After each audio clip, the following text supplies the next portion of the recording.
more that you work and you finally earn something that's worth earning, you go, okay, there isn't anything evil about that. The more positive people you have around you that are willing to celebrate your successes with you, the further you'll have a positive attitude in life every day. My advice is remember it's okay to stop a bad decision. If you're having an affair, it's okay to stop it. You know what I mean? You've been lying. It's okay to come clean now. It's okay to stop lying.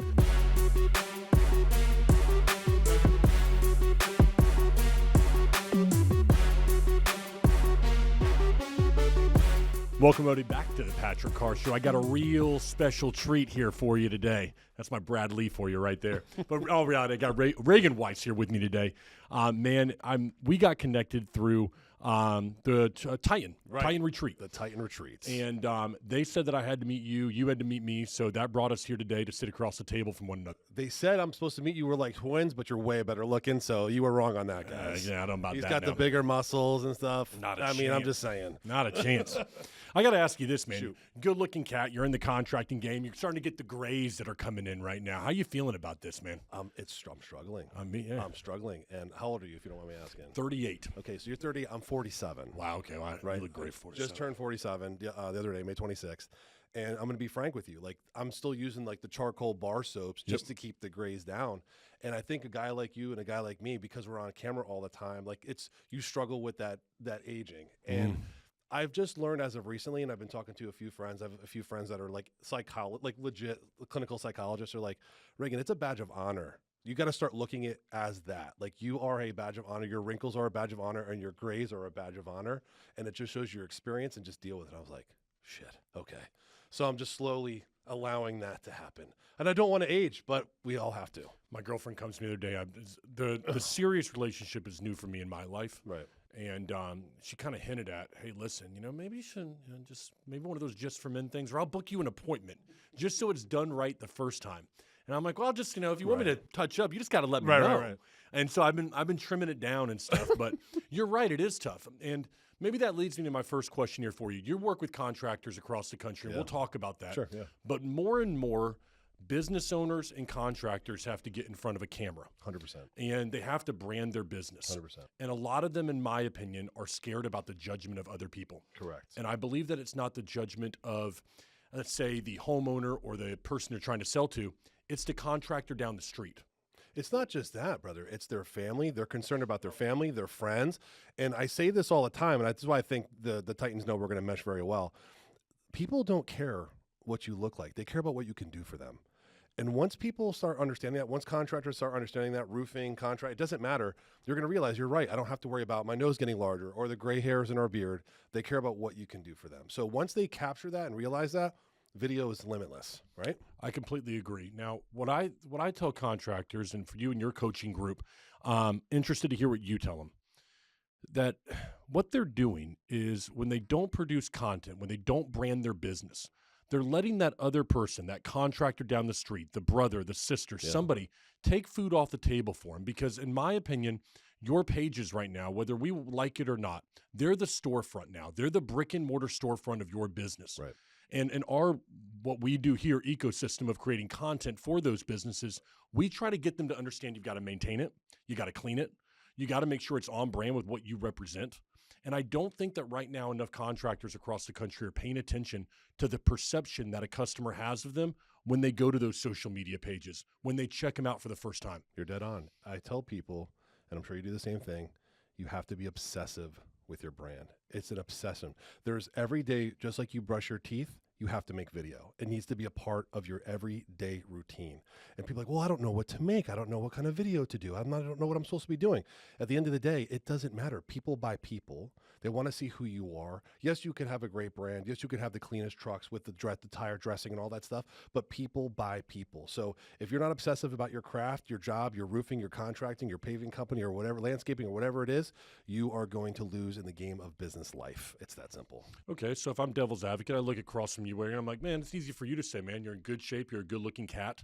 All right, man, you know what? I'm in Alabama right now. I'm in Georgia, wherever I am, and I've got my business, but I don't look great on camera, all right? I don't speak that well. I can't string together sentences when that red light turns on. I mean, how do you take that person? That's why there's companies like yours, because you know how to turn employees into the best video content creators on the planet. At the end of the day, if you can't do it, I know for a fact there's somebody within your company that's going to be good on camera, that's going to be articulate. Any sales guy that anybody has, that any company has, should be able to go on camera instantaneously and tell them about your company. So if that person can't do it, if the CEO can't do it, well, you better sure hell find someone and find a company like yours to bring that out of somebody. I love that. One of the things that I wanted to ask you this is I did a little bit of research on you before here. Just okay, a smidge. Okay. Just a smidge. I think one of the questions that I begin to try to understand about my clients is what they're the best in the world at, even if it's just what they think they're the best in the world at. Right. Because I don't think sales sometimes is about the other person, believing in your product. It's that they believe you believe in your product, right? Right. I'm interested to ask you this question. What are you the best in the world at? What do you look at yourself in the mirror now? Do you look at in your life and you go, hey, put in the humbleness aside. Right. What are you the best in the world at, in your opinion? I am the best in the world at recognizing the talent in others that they don't see in themselves. Oh, beautiful. That is my gift. It is my God-given gift, whether you're religious or not. I am. That is my gift. And it was bestowed upon me that I know I could look at a person and I could see who they are or who they're about to become. I can't tell you how many people I've looked at and they don't see their potential, but I know who they're going to become. You know that age-old saying of some people will only see you for who you were, not for who you're becoming. They only look at your past. I don't even see the past. I just see the person that they're going to become, and I try to pull that out of them. And I think that's your job. That's my job as leaders in life to bring that out of people. We could be great at roofing. We could be great at videos. We could be great at contracting. But what we should be doing is be great at lifting others. That's what we should all be great at doing. John, I want you to bring up something for me real quick. Put in it's 7. Let's see what I want to look it up here. It's 7 geniuses for me in a Google.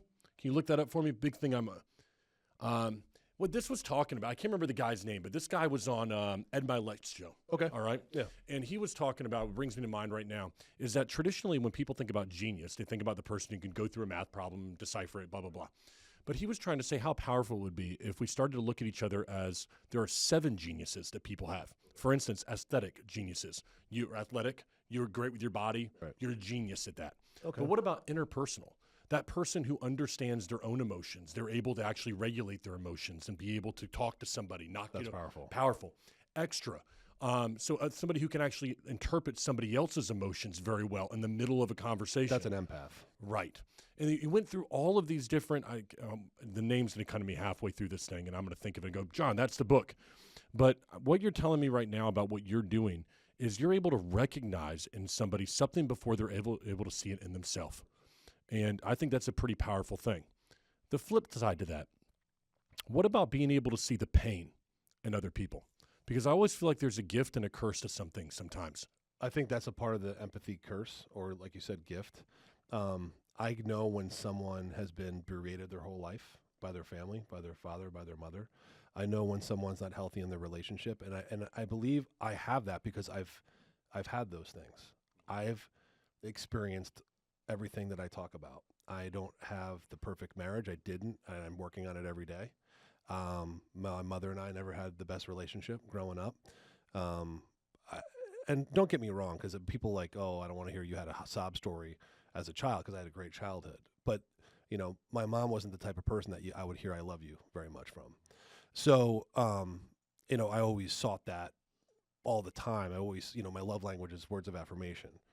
Right. And then I always seek that. And that's even something that I never, not to get too personal, but I never even got from my wife, and that's something that we're both working on. Because now, mind you, I never got that from my mother. Now I never got it from my wife either. So it caused issues, even within my marriage, but which, like I said, we're both working on. Whose marriage is perfect. But at the end of the day, I see that as well. And I think I've put myself in a position, I don't know if you want to call it brashness, I call it out, and it's tough because I see it and I say, hey, what's going on there? Or you look at their micro expressions when you say something, and not everyone has a poker face, right? And then you see their expressions and you're like, okay, now tell me about that. What's going on? Let's think about it. I know you're, I don't care, videography, business, entrepreneur, we're psychologists. Like there is a section of business owners, especially if you're in a leadership role, you have a staff, you have a team, you have to work with people's personalities. You have to do all of this on a daily basis, brother. And you have to work with them and say like, how are you feeling today? And you got to adapt to those.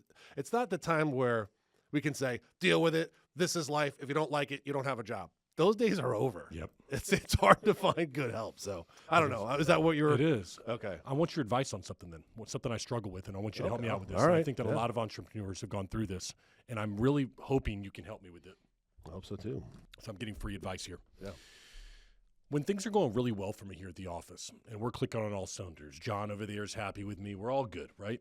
I'm one of the best people to be around. When things aren't going good, I'm rough to be around. All right. Now, in terms of a relationship, what I have a tendency to do is I want to go home and communicate with my significant, with my girl. But in the course of communicating when I'm in a bad place, I tend to just dump the problems into my relationship. And what I've struggled with is I get home, I don't want to talk about them, then I start talking about them, and I start going down this like a rolling down. I'm getting angry as I talk about it, right? I'm angry with myself, not with her. I'm just angry with me. And then afterwards, it's like, great, now I want to be daddy 30 minutes later. And it's like, you just got done moaning to me for 30 minutes about your day.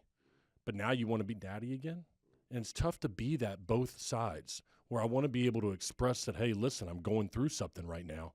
But at the same time, I don't want to dump it onto my significant other, soon-to-be wife, and go, hey, that I am to the point where I feel diminished. I believe you're being authentic about this, and I'm really grateful for that. For you to be that vulnerable is a big deal, especially on air. Yeah. Let me ask you a question. Is she asking about your day? Does she want to know about your day? Or are you just volunteering it? I think that I come in with a different energy when things aren't well, and she can tell that different energy. When things are good, it's like, oh, I don't need to talk about it. But when things aren't as good, she's concerned, and I think she's asking me, not because she wants to hear me dump all that stuff on her, but she's just genuinely concerned. I'm going to give you this advice, and what you do with it is up to you. I'm married to a woman that has stated to me multiple times, and every time I bitched about my day, she would look at me and say, did I marry a loser? Okay? And basically, check yourself in, Regan. That's not who you are. Don't let those small things bother you. And quite frankly, my wife, my children, they don't want to hear about my problems. You're the man of the house. No one wants to hear about our issues. And that's something that we have to internalize and recognize, that when we go home, we're not there to dump our problems on them. All our kids want to know, and all of our spouses want to know, is that you are daddy and you're taking care of them. You are the father and you are taking care of them. You are that husband, soon to be, and you're there to take care of them. And nothing is ever going to affect them. I learned that earlier. Like I said, no perfect marriage, but I learned that earlier. I never brought work home. But I will tell you this, there's a negative to that, because then my wife now felt left out, because she no longer knew what I've done. She no longer knows what I do during the course of the day, because, well, I'm damned if I do and I'm damned if I don't. So I had to find a healthy medium. And now my new healthy medium is, I'm going to ask your opinion on something. How would you deal with it? Like, that's my new. But I will never go home and complain about the shortcomings of my day, because all they want to know is that everything's taken care of. Yeah. Does that make sense? It does. I've worn this for years. It says, stand in the gap. I think as a man, we all have a different place. We have to stand in the gap somewhere between our family and the outside world, between our clients and our employees. There's a gap we have to come into. And I think that sometimes recognizing where that gap is, and then recognizing, are you filling it right now? Or is there a void right there in your life? And I think that lately I've done a poor job of filling that gap right there in my relationship. I need to do a better job of filling that gap as a man to be that person, because I'm going to work through it. The problem that I'm moaning about, I'm going to work through. But I'm doing this in a way that I'm trying to include, but including is not doing that. It's just dumping the problems. You're throwing up on her, and no one wants to hear that. No one does. Or at the end of the day, I would say, I think it would be kind of cool. Hey, this is the problem I had, babe, but check out how I'm fixing it. Yeah, I love that. Like, if you already had the answer and now you're going into it and saying, hey, but look, I want you to think about how I fixed it, or do you think I could have handled it differently? And this is so fresh for me, brother. You have no idea. It's so refreshing that I'm having this conversation, because this is all what's happening literally right now in the moment in my marriage. And it's massive. And me being, 10 years to your senior, Mr. Graybeard over here, like it's amazing what's going to happen in your next 10 years. Like it is, you are going, and you're just, you know what's kind of cool? I'm meeting you at the precipice of your change.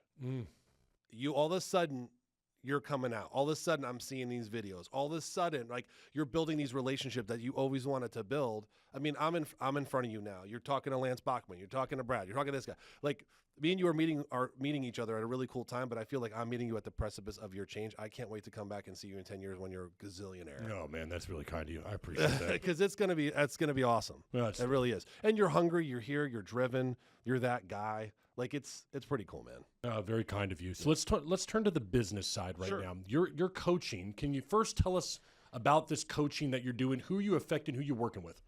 So I work with multiple companies, small business owners, $50 million plus earners a year, plumbing companies, HVAC companies, roofing companies.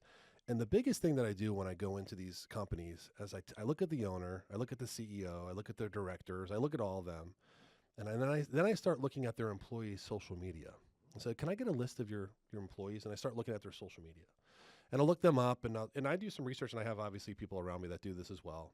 And we'll call this guy Bill Smith. And I'll look at Bill Smith's Facebook, and I can't wait to get that beer drank on Friday night, and I can't wait to do this, and I'm working on this car, and I'm working on this. Now that's some redneck stuff, and I'm just ad-libbing. I got you. But let's say I'm looking at the other guys, and at the end of the day, what I'm not seeing is these employees talk about how great the CEO of their company is, how great the company is to work for, how great it is to come to work. Why aren't our employees our best advocates? Whether you're roofing, contracting, plumbing, HVAC, landscaping, it does not matter. And why are they not incentivized, brother, to talk about the company on their social media? Employees are the most underutilized assets on the planet. And if they're not talking about you and your business, you are failing as a leader, period. Johnny back there shaking your head like, yep. I mean, the incentivizing part is smart. Yeah, why are we like not like, hey guys, I can't tell you what to put on your own social media. Sure. But if you post this or share this much this week, there might be a gift card in it for you. Incentivize them across the nation. And all of a sudden, the algorithm pops up and we're tagging Blue Collar Media. We're tagging this plumber, that plumber, RJ Kilty Plumbing, one of my clients, this one, that one. Why aren't we doing that? Why aren't our employees doing that? And if you're leading properly, they would have no problem doing it. Right? Yeah, so I'm trying to take a little bit of a assessment of myself as you're saying this right now. Because, I mean, think about it from my perspective. As I think about that, we've got 14 employees here. Everyone's a W-2 employee, all right? So I don't 1099 anything. I believe that if we're going to have control over a product, I want to have control. Of course. I don't want to tell someone we're going to do something the right way, and then I'm relying on a third party to do it. Of course. So that's just a little bit of me. But I'm like, man, every one of my companies real active on social media. For crying out loud, we're in a media world, right. All right? And I'm thinking, man, have I done an adequate job then of building an environment where people feel they can be creative on their own? Okay, so they're creative with our work that we create for clients, but maybe I needed to be doing a better job that these people can be creative here and feel empowered to be creative in their own right. As long as you give them, I don't want to say carte blanche to utilize your logo as you see fit. And I also don't want to handcuff them and be like, well, I need to see your stuff before you post it.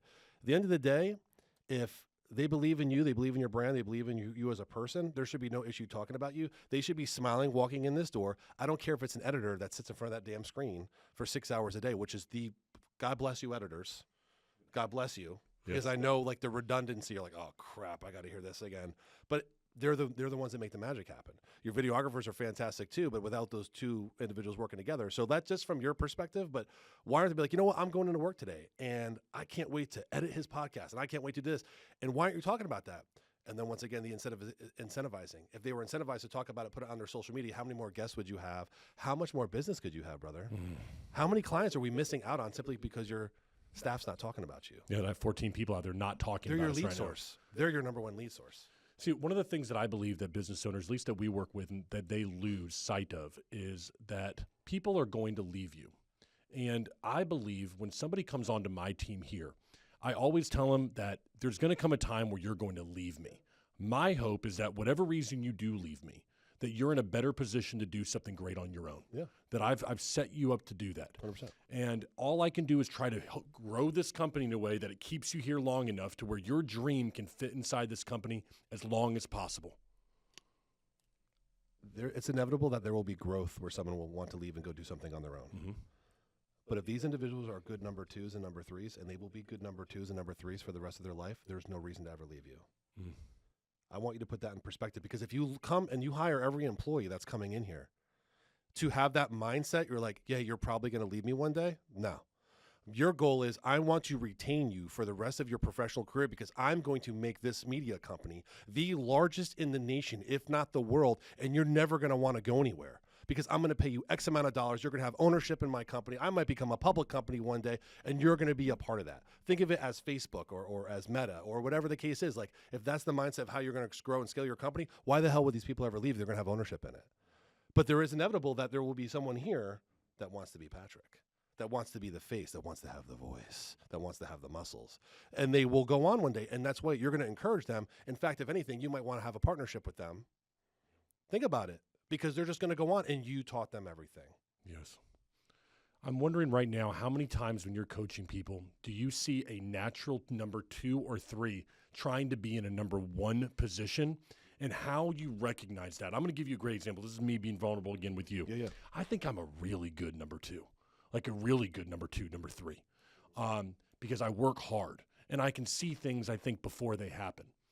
Lately, I've been questioning how great of a number 1 I am right now in my life, because I think that for most of my life, I was a great number 2. And as I'm learning the last few years to step into this number 1 position, there's some things I'm not nearly as good at as I thought I would be. And so I guess it's a double-sided question. Do you recognize that when you're coaching people? Like, I got a number 1 guy here, but damn, he's really a great number 2 or 3, and he's just trying to hold on. And do you recognize like 2 or 3 guys, and you're like, there's something special in that dude right there? Right. I'm just kind of, for me, it's something I I'm think working on. you're defeating yourself with self-inflection, and I believe that you are a great number 1 because you're vulnerable enough to recognize your shortcomings, but you're going to find the people that will fill your void, and that's why you're a great number 1. You're defeating yourself, in my opinion, saying, oh, I'm short on this or I'm short on that. But at the end of the day, you're recognizing that you're short, and that's what makes you number 1. And then your shortcomings, your number 2s are going to fill it moving forward. That's my opinion of that. I love that. And I've also recognized, I have a friend of mine, it's a really peculiar relationship. We're like girlfriend, high school boyfriend, girlfriend, but he's a dude. And it's like, unfriend me, friend me, unfriend me, friend me, because I say like shit he doesn't want to hear, but he's like, shit, I need to hear that again. Let me friend him back. But he came to terms with, he's just a great number 2, and he needs to stay at that number 2 spot. Like, there's some people that need to recognize that. Unfortunately, sir, you're too far now to even think about ever becoming number 2 again. And you're in a leadership position to where this company possibly could run on its own one day, even without you as the face, because you've built the brand. That's what makes it a hell of a great number 1. Mm. So you might be a 1.5 because you'll hire a CEO to run your company one day because you don't need to anymore. And then you just go travel the world speaking and doing emceeing and doing engagements and stuff that you love. That's great. Right. Maybe doing more of this here. Just doing podcasts, meeting Yeah, people. I don't know, the sad thing that I see right now when I talk to, we go out there to contractors, we film on site with them, okay? Yeah. And sometimes I'll be able to get down and get a podcast just to sit down with the guys. And for most time, it's their first time ever doing a podcast. First time ever talking about their business, maybe in years. And I see a lot of blue-collar entrepreneurs that they brush off their accomplishments way too easy. Like, what are you doing, man? It's $10 million a year. It's like, your damn business did $10 million this year? Yeah, I've been doing it for 7, 8 years now. You know, we're good, but... And it's just, do you realize how special that is? And I look at some of these guys, and I hope that a lot of blue-collar entrepreneurs in the roofing, restoration, landscaping, building space know how special it is what they do, because it's so thankless. And I think a lot of them, that's just like they're beaten down over 8 to 10 years, and they've stopped looking at themselves as, man, what I'm doing here is damn special. Right. I will tell you that, as you know, it's very lonely at the top. And when you're in that position of doing 10, 15, 20 million a year, not really many people want to celebrate that with you because you're in a league of your own. And that's why it's so important to have brand ambassadors and people around you, maybe masterminds or whatever the case is, to articulate at that level. And I have a really good friend of mine that would always say, don't let anyone suppress your awesomeness. Don't let anyone suppress your accolades. Don't let anyone, people feel that they can't celebrate because they'll be looked at in a certain way. Like, I'm not saying show off your McLaren or your Lambo, but I'm certainly saying I think you should celebrate your successes within the company. Don't allow anyone to suppress your awesomeness and celebrate your accolades to a certain extent. Because if you start doing it too much, it's boastful and it could hurt your business. Yeah. So that's one of my the things that hurt me for a very long time in my life is coming from the middle class, as I say. Okay, because you grow up lukewarm.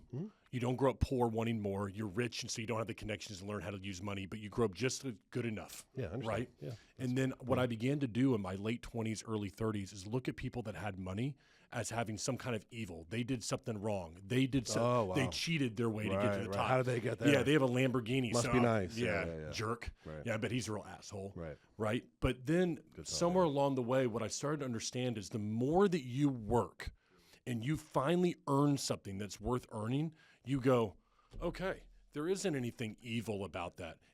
I deserve that.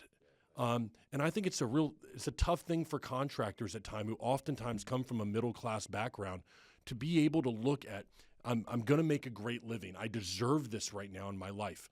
And so I think that's something that many contractors have to battle against from what we see in the field. I think a lot of contractors are in the position they are because they couldn't work for anybody else. There you go. Right? So they just like, well, I'm not going to be told what to do, or I am a successful number two. I'm going to try to be a number one, or they just can't take direction. And at the end of the day, it's those people that, like I said, have a hard time celebrating themselves. And I think they do need to celebrate themselves. There's really not much more to say about that. I will tell you that the more positive people you have around you that are willing to celebrate your successes with you, the further you'll have a positive attitude in life every day. And it sounds like, unfortunately, how you grew up or whatever the case is, like the must be nice attitude, obviously that you've changed, but that's the majority of society. The majority of society is very weak-minded, and it's with the must be nice attitude. And I would like to tell anybody that's an entrepreneur, get rid of those people right now. I don't care if it's your mother, your father, your sister, your brother, or your mother-in-law.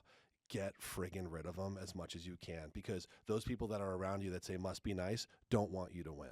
Yep. At all. I think it's very important to taste your dreams, as I say. And this, I think, helps to change mindset. So if you feel like, for instance, that those people who drive the Lambo, whatever it is, you're like, you always kind of get that feeling, go hang out at a cigar bar. Go to Corona Cigar Bar here in Florida. You'll have some guys who are rich and they drive up in the and talk to them. And you'll realize, hey, man, this guy had a great idea. He's well-spoken. He works hard. He just left and I think you'll start to shift and change your mindset if you touch the dream. Okay, so you want that, then go touch it. Go out there to the Ritz-Carlton and stay yourself a day out there if you're having trouble right now, if you're just trying to get up and going. And you'll start to go, okay, I belong here. This isn't evil. This isn't bad. Because if I work hard, this is what I deserve. There's nothing wrong to want. Like people have this thing where it's bad to want. It's bad to want. It's bad to want more. It's really not. It's the man above wants you to succeed. He gave you the tools to help you succeed. So go ahead and go succeed. This is when it becomes a gray area. And I know you've done this because every man's done this. And I would drive down the road, and let's say I accomplished the thing I finally wanted to accomplish, right? But then you're driving down the road and you say that prayer, or you put it out there, and you're like, God, if I can just. How many times have people said, God, if I can just? And those words, if I can just, if I can just, if I can just, 4 words, if I can just. And I'm like, why do I need that? I just asked him 3 years ago, this is the path that I want to go on. This is the house that my wife wants and I want to buy for her. This is the car I want, the boat I want, the business that I want. And you gave it all to me. And now here I am again, a year and a half later going, God, if I can just. I need to learn, and this is recent for me, just to be grateful for what I have.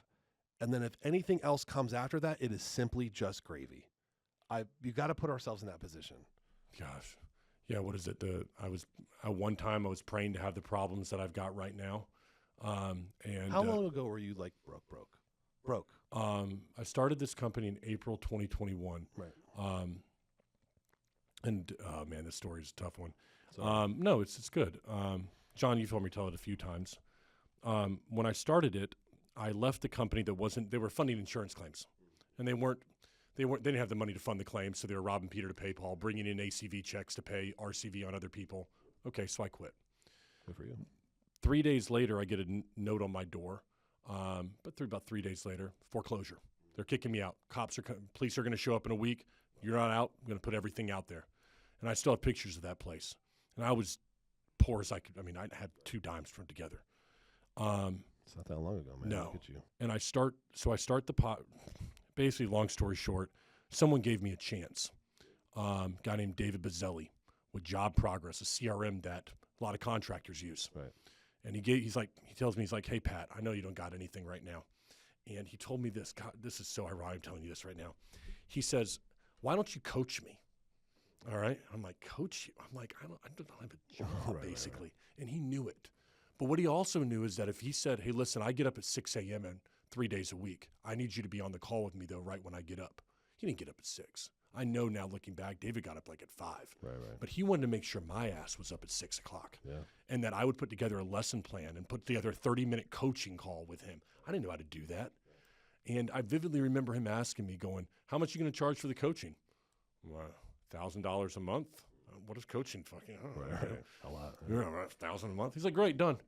And what I did is it got me up. Now, here's the ironic part. Right now, we've got a script writer in there. Celine and I are writing a book about and you know where a lot of it's coming from are those lesson plans that I was doing with him almost 4 years ago. That's awesome, man. Yeah, and David Bazzelli, just shout out to him for helping me in my life.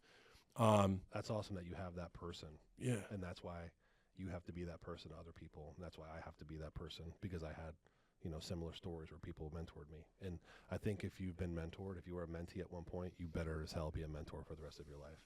Because at the end of the day, you've captured all that data, you've captured all that information. And sometimes may you be a disseminator of information, sure, because you've captured that knowledge from someone else, but you adapt it and change it to how you deal with life. And that's why it's important for us to be mentors. Yeah. Who knows? Me and you talking here right now might trigger somebody today. I hope it does. And might, change their path, might change their direction. And I look forward to building a friendship with you. I don't know your full backstory, as you don't know mine, but I can assure you, if I could be in the position that I am in life right now and professionally, anybody could. I want to ask you a follow-up question on that. So I have this theory that one of the most powerful things a man can learn is that it's okay to stop a bad decision. So I had to learn this with drugs. So it's okay if you did 1 line, you don't got to do 10. It's okay if you've taken 3 drinks, you don't got to keep on going. This is something I recently had this happen with alcohol for me. The drugs I'm over. The alcohol, every now and then, I'll be honest, I still struggle a little bit with it. But I had a few drinks the other night, and I thought to myself, you can keep going, or you can stop this bad decision. You know where this could go if you keep on drinking. Mm-hmm. Stop. Mm-hmm. And so I stopped, and I felt good about that. But I think that a lot of people, when I think, how do I change my life? How do I, they're watching this right now, like, Regan, okay, man, I feel you. I want to be that mentor one day. What do I do right now? My advice is, remember, it's okay to stop a bad decision. If you're having an affair, it's okay to stop it. Yeah. You know what I mean? You've been lying. Yeah. It's okay to come clean now. Yeah. It's okay to stop lying. Yeah. But I want to know what your advice is to that person. It's like, man, you sold me. I need to change my life right now. What do I do? I always ask everybody, especially when I'm on stage, are they the best version of themselves right now that they think they can be?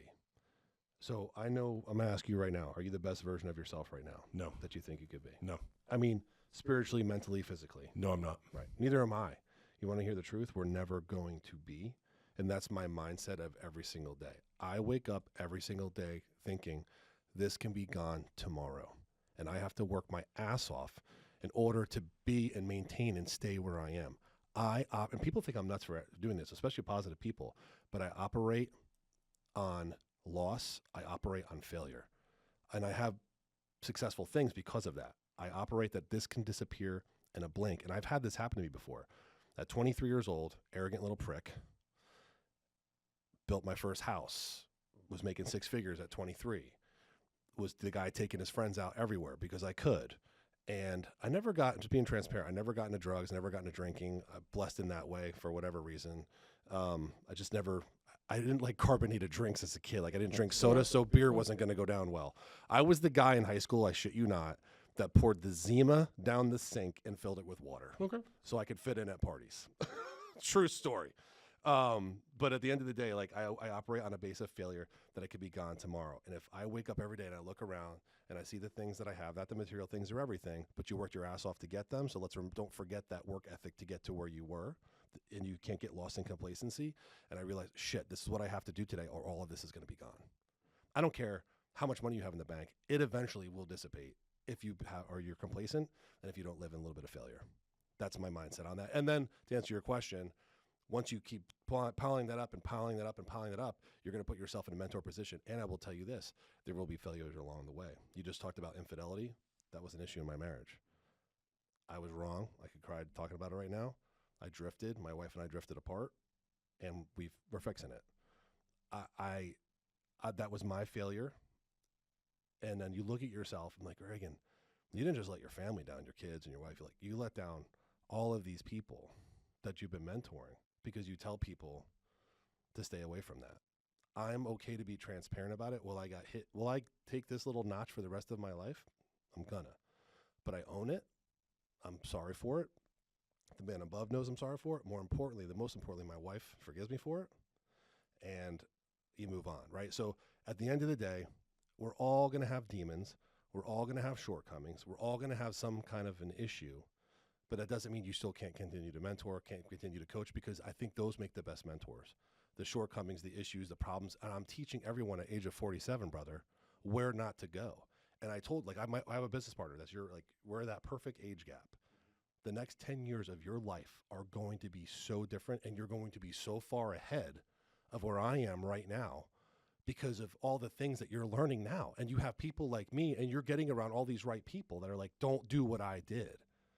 Your stuff so the alcohol thing, next time you even grab one, bro, or you fucking look at one, go, if I drink this, does this make me the best version of myself? And put that motherfucker in the garbage. Don't touch it. And I don't have an addictive personality, so I can't talk on that. There's addiction in my family, my wife's side of my family. I see the struggle. I see alcohol, drugs. I see it all around. My brother was all that shit. But you just got to look at it and say, would I mentor people this way? Would I tell someone to have this? If I can't fucking handle this, I need to throw it away because you're never going to be the best. And look at you. You're a fucking stud. And you're not saying you're the best version of yourself. So I can't imagine what's underneath that skin. It reminds you're most qualified to help the person that you used to be. Yeah. I love that. Mm-hmm. And for me, I look at this and I go, well, John, can you look this up for me? Go to YouTube real quick. Have you heard this, The Version of Heaven from Ed Milet? I love what you just said that, okay, so you failed. You've got to get back up and you've got to keep moving forward, I want to turn my attention to what's behind me right now. Yeah. Keep going. What do you know? How about that transition right there for you, brother? Keep going. Marketing, branding, collaboration. We started out talking about this last one right here, the collaboration side.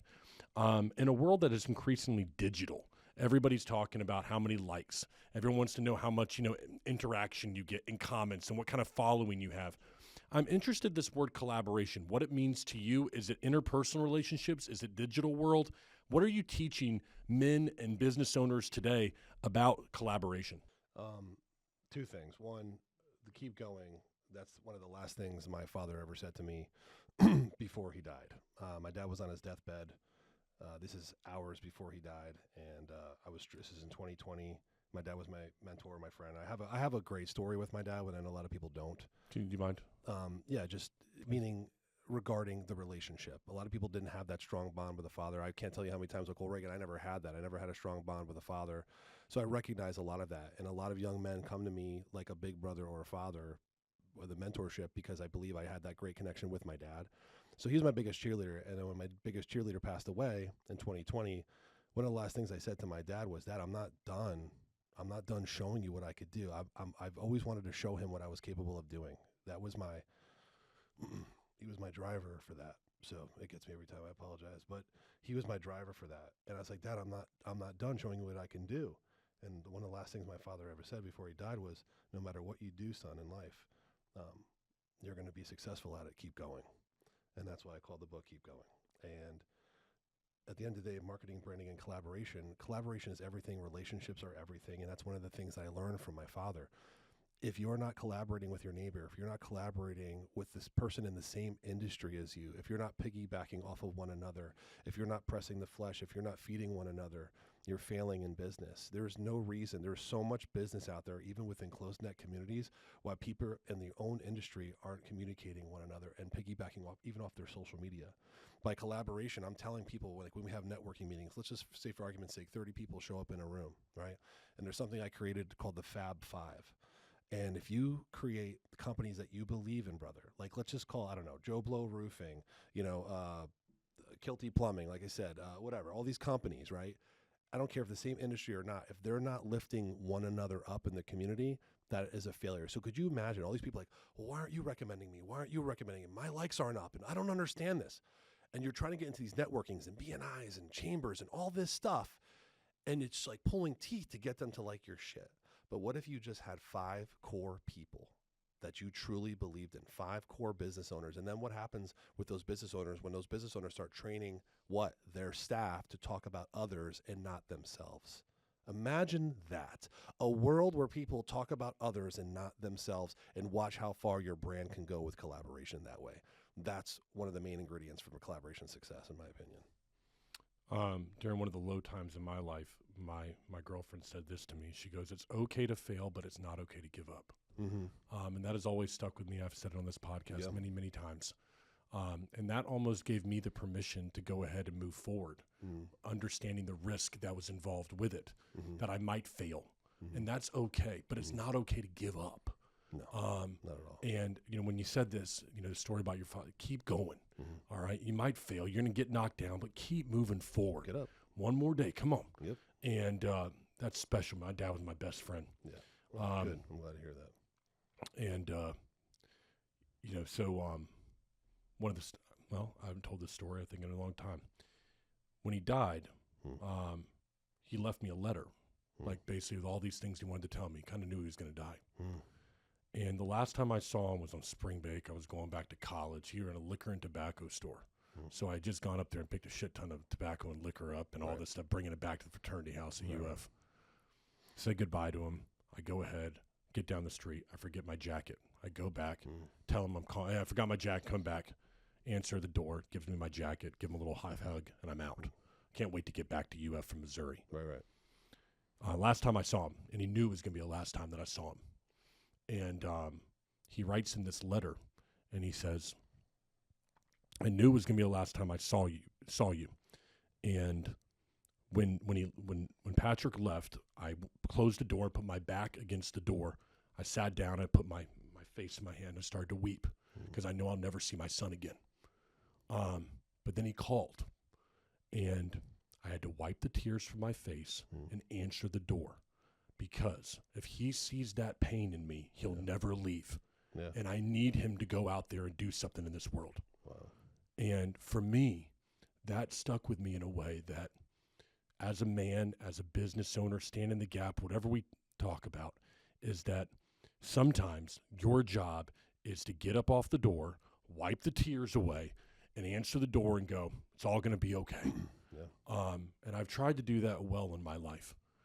But your story, you keep going. That resonates with me for that reason. Thanks for sharing that, man. Making me cry. That's sad. And it's what's crazy is that your father was able to write you a letter. Yeah.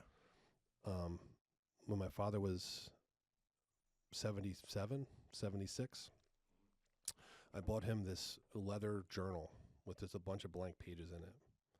And I said, "Dad, you have so much knowledge. Like, do me a favor. You're sitting around the house. You're retired. You're hanging out. Jot some stuff down. Like, just put some stuff down. You never know." Well, he passed, and I found the book, and it was empty.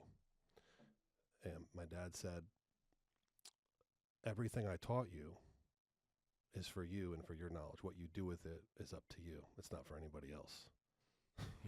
So he left that book blank. It's crazy, man, because that alone is a lesson. Him saying keep going to me, one of the last words, is a lesson for the rest of my life. They resonate with me for the rest of my life. It's something I think about for the rest of my life. I started writing that as soon as he passed. He passed in 2020. I wrote that prior to artificial intelligence. And as I know, that's the new norm. Of course here. it is, yeah. Yeah. But it's something, like I said, I'll never forget for the rest of my life. And it's something that I try to tell people on a daily basis. And I'm like, if you're going to give up, why? Like, what's the ramifications of you giving up? Like, you're failing everybody you know you're failing. So why give up? I have only a couple more questions for you because I Let's know go. time is valuable, okay? That's all good. I'm glad I took this 3-hour trip north. No, I really do want to. So a lot of these are selfish questions, by the way, I'm asking for myself. So, but I think that my audience will like this. Purpose in life right now. We have contractors that we talk to that are scaling their business. I talk to other media owners that have scaled their business and they have more time on their hands. Maybe they're doing more, I don't know, time with the family. But I think one of the things that is often overlooked, especially in the private equity world, in the contracting space, when people sell, is what kind of purpose are you going to have inside of your life every day? And I think that it's something that's an epidemic within men, especially. I can only speak to that, where you can only drink so many Mai Tais on Miami Beach before you go, all right, I'm done drinking Mai Tais. I need to do something out here. I'm interested, as you've been a part of this with friends like Lance Bachman and Brad Lee. They're involved in this private equity space.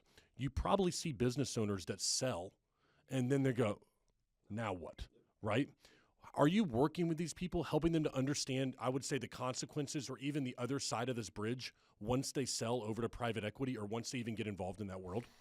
A lot of them in the very beginning, they're just very excited because they finally got to where they did.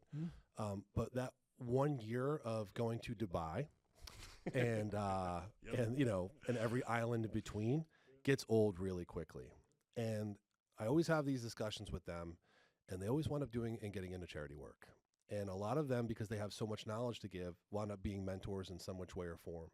And then that becomes their drive and that becomes their purpose. And I think that's why you're seeing, as well as all over the internet now, these teachings, these coachings. If you look at these people, they're established people that have been around for quite some time. And these aren't .comers even. Like, these are blue collar, work your ass off, build the roofing company, to 10x, and then they're off and sailing on their way. But you can only sail for so long. So I think a lot of them, like I said, they become mentors and coaches for other people. And then, quite frankly, some of them, if maybe lack of a better term, would be like micro sharks for their community, and they invest into small companies. And I see that a lot as well.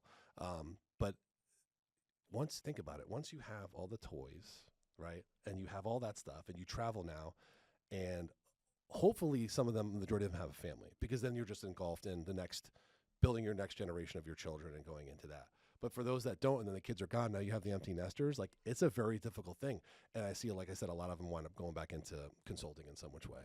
Okay, so I think that a lot of people have come to you and you're coaching them. Mm-hmm. But I'm sure that you weren't sometimes their first coach that they've ever had, or even they may have even been shopping. People hire me. You know what they tell me? Tell me. Accountability. Yeah. I'm not joking. No. I'm going to pay you, Regan, so you can kick my ass. I'm like, okay, sure. Here's my invoice. And all they want, because the truth is, at that level, there's no one talking to them. They're just lonely.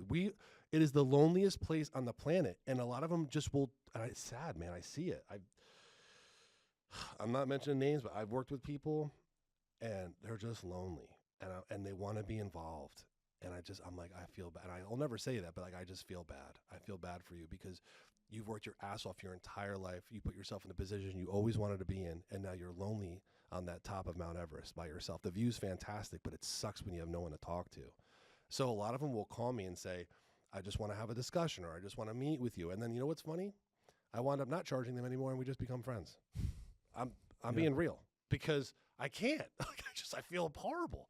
But for the guys that aren't there yet, I'm hired for if the guys are 5 million, 6 million, 7 million, 10 million a year. Like, bro, I need someone that's gonna wake my ass up, kick my ass, and say the things that I need to hear. Okay, I'm all in. I'm your guy, Because I'll tell you straight up, this is where you're failing. This is where you're messing up. This is where I failed, so don't do it. What the hell are you doing? I just told you where the F I failed for the past 3 years, and you're doing the same shit. What's wrong with you?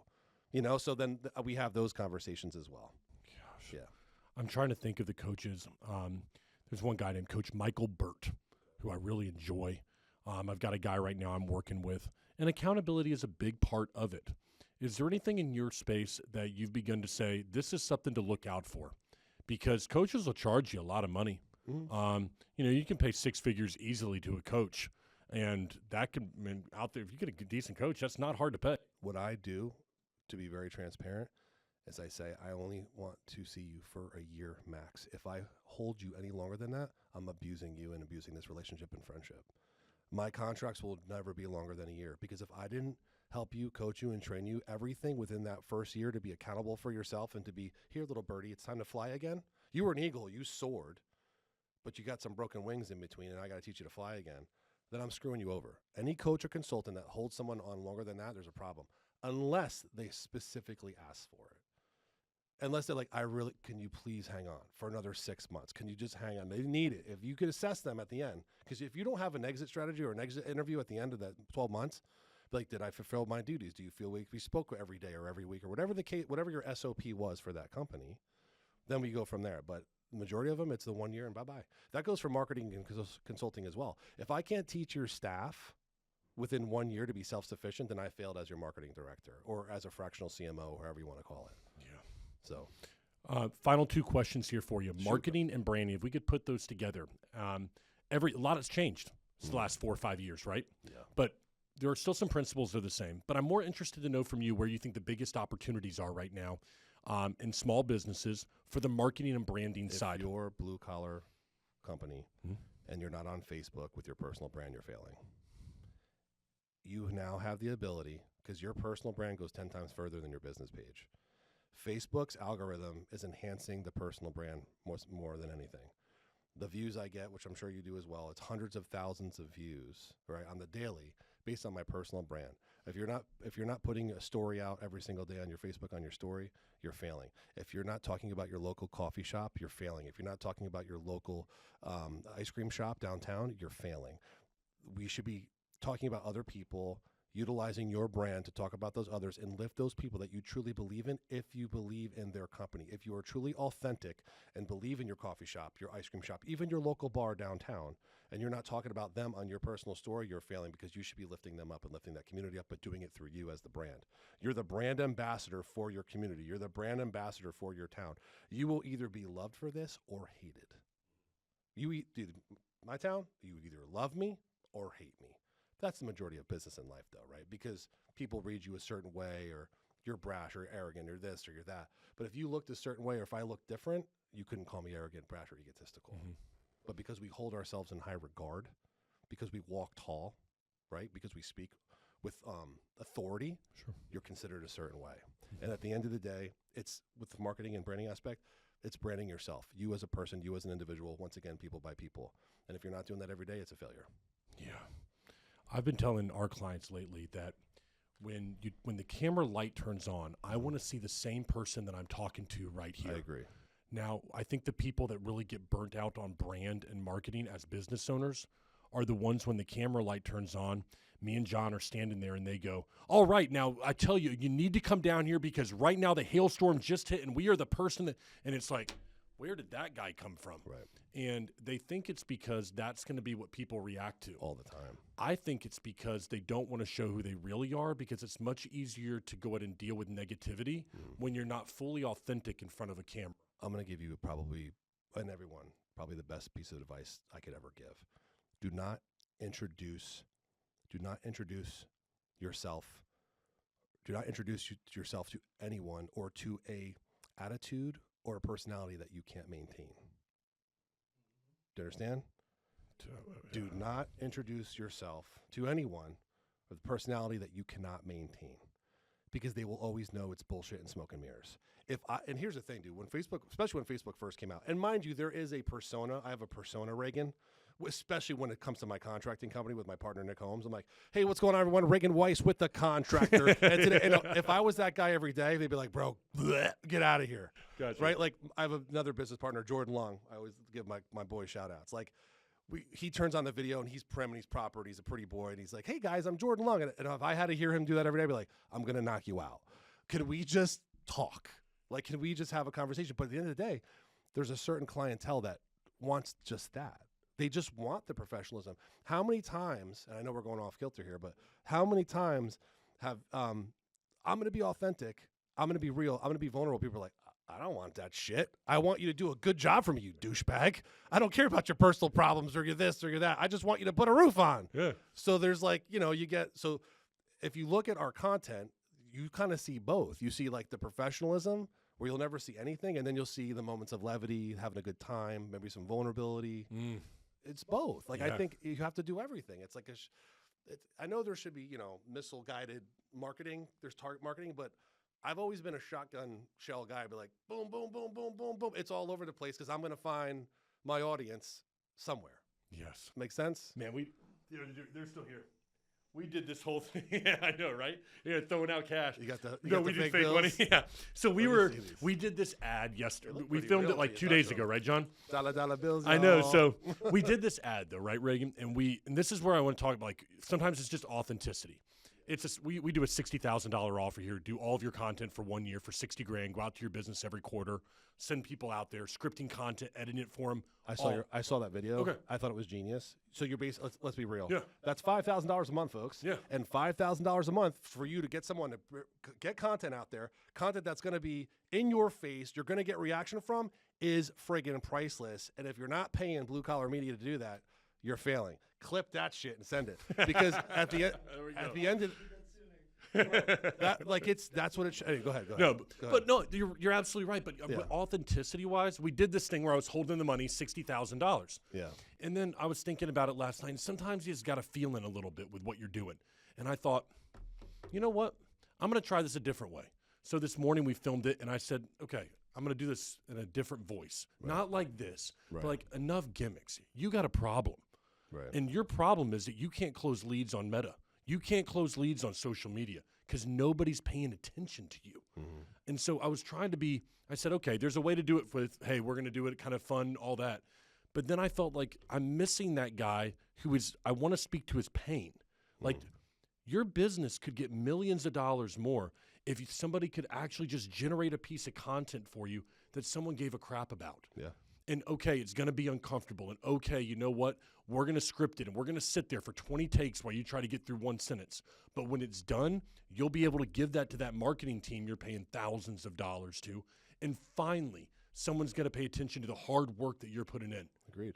Let me ask you a question, whether you use this or not. No. Your call. Why aren't you doing that other aspect of the marketing? Why aren't you target marketing? Why aren't you doing the radius marketing for the company? Just curious. So we just started that literally this week. Yeah, because you're going to hold on to your client. Literally this week. Can I give you a little advice? I don't know if you're doing this or not. I don't give a shit. We play this or not. I don't give a fuck. So, have you ever coached and told the CEOs of the companies or the people that are making the video to get in front of the development signs and get in front of the marquee signs? So this is what I do. Talk to me. Just fucking do this. Trust me. So every client that I have, plumbing companies, HVAC companies, give me an affluent development in this area. Like, you're going to be in front, like Windermere, like out of Windermere. I don't know. So Windermere's Kings Point. Okay, Kings Point. Yeah. So Kings Point's it's a affluent neighborhood. Very affluent neighborhood. So what you do is you get your ass in front of Kings Point, like right in front of the sign. You park your car, you pull your shit on the side of the road, you get right in front of it with one of your wrap vehicles, and you go, hey, Kings Point, my name is Regan Weiss, and I'm the best contracting guy on the planet. I'm here to remodel your home, blah, blah, blah, blah, blah. HVAC, plumbing, this and that, and then what are you doing, bro? You're fucking radius marketing, geofencing, Kings Point. Boop, boop, boop, boop, every day. Every day. I'm in your neighborhood. Whether you are or not, you are, because you're saying it right in front of there. Do you want to know how many sales went up? 30%. 30%. Calls are going up 30%. Let's take that to another step further. Then what you're doing is, let's just say there's a community, let's say Windermere or Winter Park is over here, whatever it might be, right? There's a lot of good neighborhoods in Winter Park. I guess what I'm doing then, I'm getting in my truck, going into all of these neighborhoods, geofencing around all of these different neighborhoods. That's exactly what we And do. all- And yeah. we get the trucks, bro. Let's say you have a fleet of 10, all wrapped trucks. Beautiful. Now you're droning Oh yeah, beautiful. inside the development. Did you know we're working inside your neighborhood? Well, we are. Mhm. And then if you actually do have a legit client, or they have a legit client, like, hey, do you have a client coming up in Windermere this week? Great, we're going to come film your commercial there. What you should do, in my opinion, is you should do a mock-up. Go pick a company, bro, someone you want to do pro bono work for, Yeah, I love and that. create a mock-up. Do this shit for them at no cost. Make sure it's reciprocal. I don't know, maybe AC needs to get fixed. Find Sure. an AC company, and then do that, and then show them how it works. And now you have that data to go show every HVAC company and every plumbing company on the planet. You're too far away from me not to tell you this shit. Like if you're in my, like these are the things that I start doing in my neighborhood. Like, who the fuck? What the fuck? Why did we do this? You know what I mean? Now everyone's like following suit. Do this. I promise you it will work and it will enhance your brand tenfold because now you're able to do it. Like that's my jam, bro. Like I found a way to take guerrilla marketing into the digital world where I merged them for both. Grassroots marketing is my thing, guerrilla marketing, but I merged it to pay attention in the digital world. This will work, bro. Well, if we're already creating the content, I've told my team that we were doing the hardest part, which is actually getting out there and doing the work. Now, but what I had to do first, and then I wanted you to tell people how they get in touch with you because blue collar entrepreneurs are going to need your service right now. Yeah. What I wanted to do is prove that I could do it myself. I understand. In other words, I need to prove that we can use our own content to generate leads. 100%. Or I don't want to come to your business and tell you I can do it for you. 100%. And so that's where I had to prove it to myself first. But for people, for you, they want to get in touch with Regan. They want to work with you. How do they do it? Where are the avenues to get in touch with you? I tell people all the time, I give my cell phone out publicly, 727-992-5703.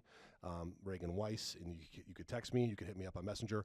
43inc.net is my website. 43inc.net is my website, and you can literally click right then and there and see what I do for companies, and you can look at all of my reviews. It's probably one of the most things I'm ever proud about. It's not that Regan helped me with great content or Regan helped me with this. It's Regan helped change my business life. Like that's what I'm the most proud of anything. Now, mind you, like I said, own a contracting company, coaching company, consulting, networking. This baby, 43 Inc. and helping other people is the most fun I have at work. So. Man, I'm really having a chance to meet you today. You too, bro. I hope this was I don't know if this is what you expected out of this. I didn't know what to expect, to be honest with you. He's like, oh, who's this douchebag is coming over? No, here? but I don't know what to expect. And Yeah, you never sometimes do when you sit down with people. But this is one of those times where I genuinely am looking forward to seeing you again. Thanks. Well, we're going to be, aren't we speaking Yes, together too? we will be. Yeah. In fact, that's what I thought the confusion was today because my team, we've got CJ and Russell are in Tampa right now with the retreat people. Did not know that. And they're doing promo videos down there. So I thought you might have been down there in Tampa while you were texting. And I was like, we're not. No, what? I am so glad I was here versus shooting a promo video. You have no idea. But they're down at the resort doing that, and they're That's good. shooting the promo videos for them, and that's part of what we're doing for them so they can get that out on social. That's good, man. So that's It's going all to be a good retreat. It's going to be really great. Is. Yeah. It really is. I think they're putting together a class act event, and they've got great speakers. Brad Lee's going to be there. Yeah. It'll be my third time hearing him. Yeah. I set that up because I was actually on Brad's podcast, and I was like, Brad, will you please come to the Titan thing? He's like, you know how much I am. I'm like, damn it, Brad, come on, man. So he's a good guy. He's made some concessions, and I'm really happy about that. I met him for the first time 5 years ago before I quit that company at the Fountain Blue in Miami. I had there's a company here in Orlando called Sock Gallery. Okay. They do all the socks for like Floyd Mayweather when he used to fight, or Yeah, Shaquille O'Neal. They do socks. Yeah. Let's print them. So I got dress socks for him with a big rhino on them and everything like that. And I gave it to him. But what had happened is I just had walked out. Everybody had went to lunch, and they were setting up a podcast. Well, here I am. I'm kind of interested in media at the time. Right. I went up to a guy, and God, he's going to kill me. I don't remember his name. And I was like, who's this for? And I start asking him questions about himself. And at the end, he's like, well, what are you asking? No one ever asked me any questions. Right. And I was like, what are you doing? He goes, well, I'm setting up for Bradley to do his thing right here real quick with the people that are. And I was like, man, I would love to meet. He's the reason I came here. Right. And he goes, no way. He goes, let's have him come down right now. Yeah. He calls him up and says that jacket he has. What was it? There was some jacket with the Knights, I think is what it was. Probably. Yeah. And he's like, hey, man, I'm going to throw this shit away, but you got to get down here. Like joking around with him. He comes down, and I give him the gift and all, and he's very appreciative. And he's like, I give you 5 minutes, man, to sit down with me. And it's 5 minutes that really changed how I looked at marketing. because I thought that all the stuff he does, he's like, I thought it was all off the cuff. Yeah. Now, some of it Yeah, is. Don't some get of me it is. wrong. Yeah. But he's like, nah, man. He says, hey, every now and then my team gives me topics that we can discuss. I'm not sitting there all the time writing them down. And for a naive person in his early 30s at that time, I was like, man, he's just coming up with ideas. I had no idea about this world. Right. And so it started to open my eyes to like marketing behind the scenes. I think he's a great speaker, hilarious, and I'm looking forward to seeing him there. Yeah, he's really cool, man. Yeah, I think he's coming down with his family. I think he's going to do the Disney thing for a little bit when he comes down with the family.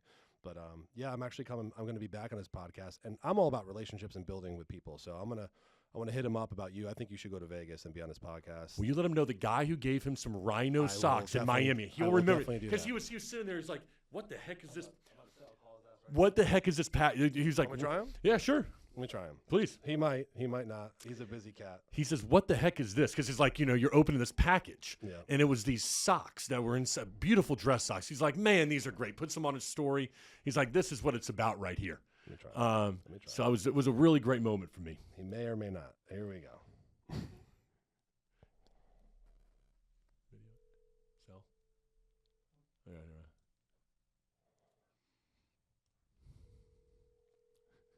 Who knows? He might be in Dubai. Who the hell knows where he's at? It's worth a shot.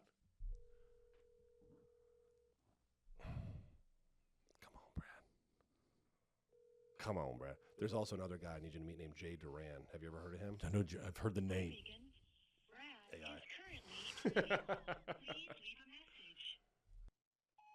You suck. I'm on the Patrick Carr podcast, and you were supposed to be on. I was going to have you on FaceTime, but anyway, I'll call you later, bro. See ya. Yeah, but Jay Duran, Okay. Culture Matters podcast. Okay. I need you to meet with him. Sure. He's a Florida boy and great relationship builder. This guy has connected me with more people on the planet in the past 5 months than ever before. Like, just real talk. Like, even because me and Brad were talking, but like, everyone wants a piece of Brad. Everyone wants a piece of Tommy Mello. Like, everyone they want in, right? And so I built a relationship with Jay. I was on Jay's podcast first, and he's like, yeah, you need to be on Brad's. I'm like, yeah, I already talked to Brad. He's like, you're not going to get on Brad's. Let me call him. And then he literally called Brad, and Brad's like, let's go get to fucking Vegas. So it was like literally that simple. Because, they'll talk and push off and talk and push off. Because, man. And you see it, too. How many people are up your pooper? Sorry, you can keep it or not. Hey, man, could you introduce me that one? Hey, can you do me that one? But it's relationships. But is it reciprocal? That's where it's at. Is it a reciprocal relationship? And I think you're at that stage of your life, and as am I. Like, I'm sorry, if we're not scratching each other's backs, like, if I know a friendship will be formed from this, but let's make no mistake, it starts off as a transactional relationship. Absolutely. There's nothing wrong with that. No. And everyone says people think there's shit wrong with that, but it's not. But dude, I fucking love you. Man, it's a real pleasure. This is cool. Man. For real. Everybody, put all the information. Yeah, Regan Weiss, 727-992-5703, 43inc.net. Or you can hit me up at Regan at 43inc.net. Hey, get in touch with this, y'all. Get in touch with this guy, Regan Weiss, everybody. Until next time.